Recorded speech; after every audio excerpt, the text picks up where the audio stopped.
What are objects? We can perceive them, we can imagine them, we can explain their properties, but what are they?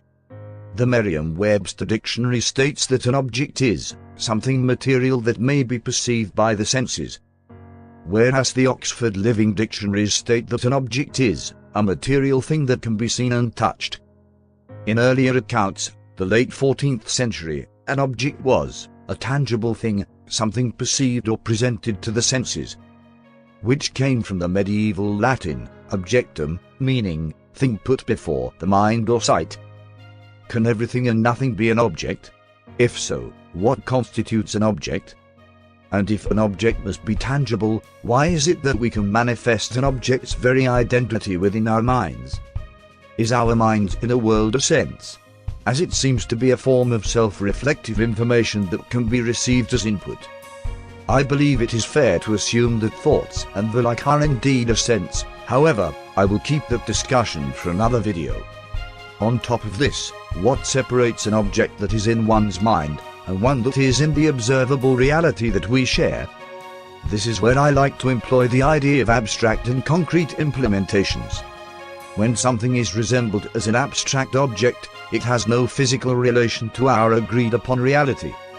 Instead, it is stored as an idea, a type of something, of which cannot be made manifest in time nor space of which we all agree upon. A concrete object is one that exists in time and space. It is an object that shares the reality we reside in, and thus, it is known as concrete. Now that we have covered some basics of objects, let's dive just a little bit deeper.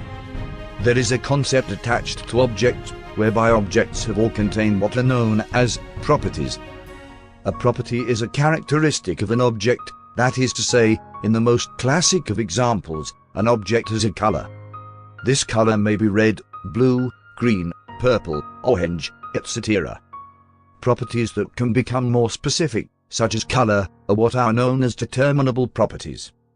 The determinant of, let's say, violet, is the property, color, for the object of color cannot be changed.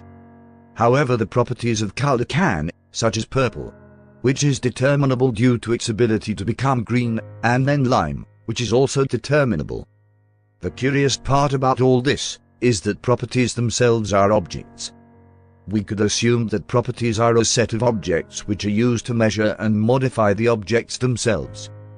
Take for example, a wave. A wave is an object, and it has properties, such as the wave's amplitude. The amplitude, however, is an object also, and thus can be measured itself. The wave's amplitude, frequency, length, crest, trough, etc. are all dimensions of their parent object, themselves, and their children. And thus they can all be measured, modified, and observed through the same reality, and potentially different realities. I will have to end this video here for now. I hope you all have enjoyed pondering the idea of what an object is, and what the anatomy of an object is. We could go deeper, and perhaps in the future we will, but until then, this has been Meta Hint. Have a wonderful day.